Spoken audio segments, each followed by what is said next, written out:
Hi friends, இன்றைக்கி என்ன பார்க்க போகிறோம்னா சேப்பங்கிழங்கு ஃப்ரை தாங்க பார்க்க போகிறோம். இதில் 5 ஸ்பூன் அளவு எண்ணெய் ஊற்றிருக்கேன். சேப்பங்கிழங்க வேக வச்சு ரெண்டாக கட் பண்ணியிருக்கேன். எண்ணெயில் போட்டாச்சு. இதுக்கு நம்ம என்னென்ன போடணும்னா, ஃபஸ்ட்டு உப்பு போட்டுக்கலாம்.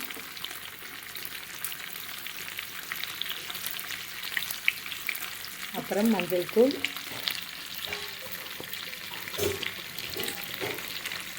ரொம்ப பெருசாக இருந்துச்சுன்னா 4 கட் பண்ணிக்கோங்க. சின்ன சைஸாக இருந்துச்சுன்னா 2 கட் பண்ணிக்கோங்க. இது குக்கர்லாம் வேக வச்சிடாதீங்க. குக்கரில் வேக வச்சிங்கன்னா ரொம்ப கொல கொலன்னு போயிடும்.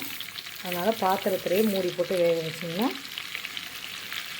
ஒரு 1/4 மணி நேரம் ஆகும். வெந்துடும். நல்லா வெந்ததுக்கப்புறம் தோலை உரிச்சிட்டு இந்த மாதிரி கட் பண்ணி எண்ணெயை காய வச்சு அதில் போடுங்க.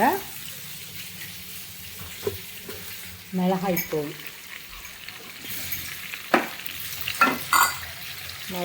சேர்த்துக்கோங்க. அவங்கவுங்க காரத்துக்கு தகுந்த மாதிரி மிளகாய்த்தூள் சேர்த்துக்கோங்க.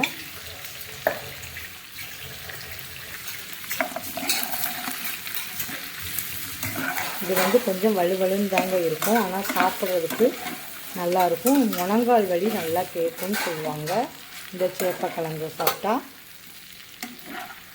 ஏன்னா இது நான் சந்தைக்கு போகும்போது அங்கே ஒரு பாட்டியில் சேப்பங்கிழங்கு, கருணக்கிழங்கு, சேனக்கிழங்கு, வள்ளிக்கிழங்கு எல்லாம் விற்பாங்க. அந்த பாட்டி சொல்லுவாங்க சேப்பங்கிழங்கு சாப்பிட்டா முழங்கால் வலி கேட்கும்னு.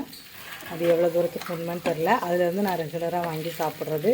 இப்போ 2-3 வாரமாக சந்தைக்கு போக முடியலை, அதனால் வாங்கலை.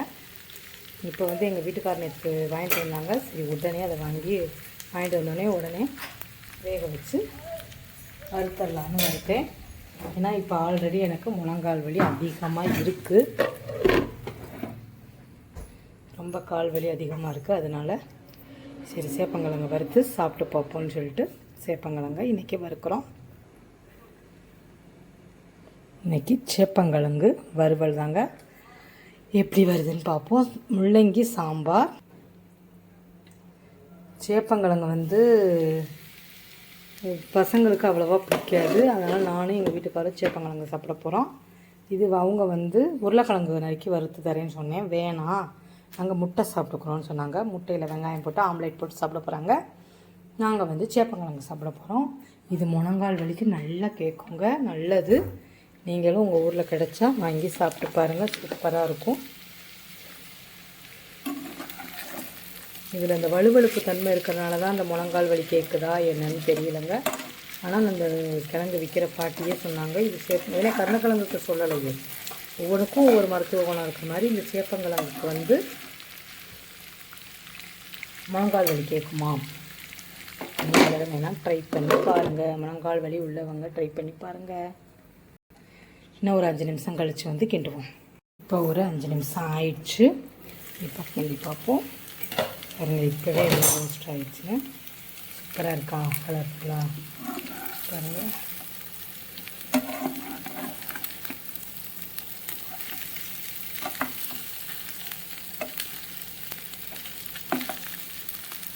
இன்னும் ஒரு 10 நிமிஷம் இருக்கட்டும். அப்போ நம்ம கிண்டி மட்டும் விட்டுக்கலாம்.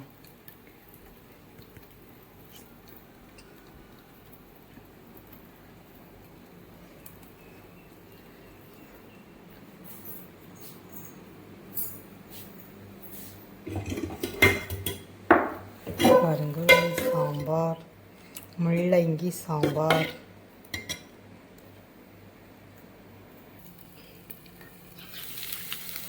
பாருங்கள், ஓரளவு ரோஸ்ட் ஆகிடுச்சு.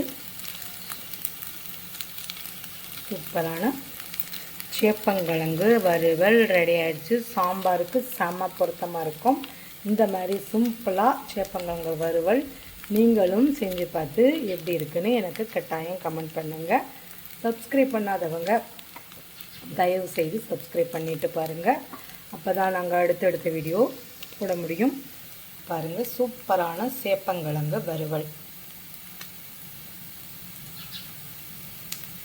நீங்களும் செஞ்சு பார்த்து எப்படி இருக்குன்னு எனக்கு கமெண்ட் பண்ணுங்கள். Thank you friends.